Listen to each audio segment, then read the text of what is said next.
Watch your favorite shows before TV. Subscribe now to get 50% cashback. சொல்டா முரளி. என்னடா இன்னும் வீட்டில் தான் இருக்கியா?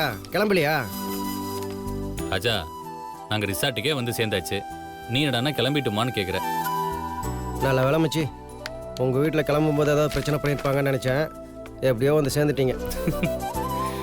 நம்ம வீட்டுக்கு பிரச்சனைக்காடா குறைச்சல. நாங்கள் கிளம்புறப்போ அம்மாவுக்கு ஹார்ட் அட்டாக் வந்துருச்சுடா. என்னடா சொல்கிற? அப்படின்னு அம்மா நினச்சிக்கிட்டு ஒரு அட்டகாசம் பண்ணாங்க பாரு. நானே பயந்து போயிட்டேன்டா. வெண்மதி இது நெஞ்சில சளிக்கட்டுனால வர்ற வலின்னு எவ்வளவோ சொல்லி பார்த்தாடா. கேட்கவே இல்லையே. ஆனால் உங்கள் அம்மா நம்பி இருக்க மாட்டாங்களே. அவங்க மட்டும் இல்லை மச்சான், நாங்களும் தான் நம்பல. என்னைக்கு தான் நீங்கள் அவள் சொல்கிறத நம்பியிருக்கீங்க? சரி, அப்புறம் என்ன சொல்லு. அப்புறம் என்ன, டாக்டர் வந்து பார்த்துட்டு இது நெஞ்சு சளியால வந்த வலிதான்னு சொல்லிட்டு கையில ஒரு மாத்திரையை கொடுத்துட்டு நல்லா தூங்குங்கன்னு சொல்லிட்டு போயிட்டாரா. அதுக்கப்புறமும் உங்கள் அம்மா உங்களை போக விட்டுருக்க மாட்டாங்களே. ஆமாண்டா, அது அப்புறம் இவ்வளோ கரெக்டாக சொல்ற. கூட வெண்மதியை விட்டுட்டு போன அம்மா எவ்வளவோ சொன்னாங்கடா.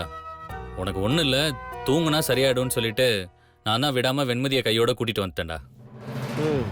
பாட்டுக்கு சொல்லிட்டு வந்துட்டேன். ஆனா இப்போ அவங்க தூங்குனாங்களா இல்ல வலியால இன்னும் துடிச்சிட்டு இருக்காங்களானே தெரியலடா.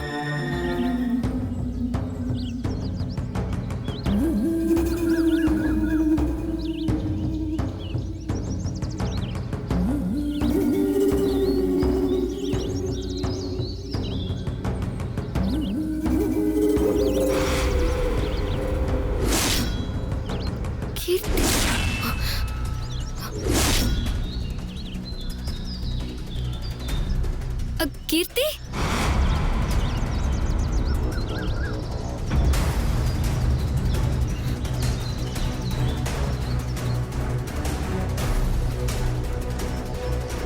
நீங்க எப்படி இங்க? ஏன் நான் இங்க வரக்கூடாதா?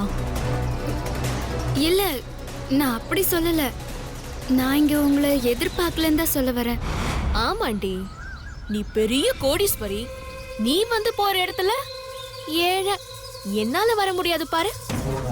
ஐயோ, நான் அந்த அர்த்தத்துல சொல்லல கீர்த்தி. ஒன்னும் இல்லாத நீயே இங்க வர்றப்போ, நான் ராயல் ஃபேமிலியில மெட்ரோபாலிட்டன் சிட்டில பிறந்து வளர்ந்தவன். நான் வரக்கூடாதா?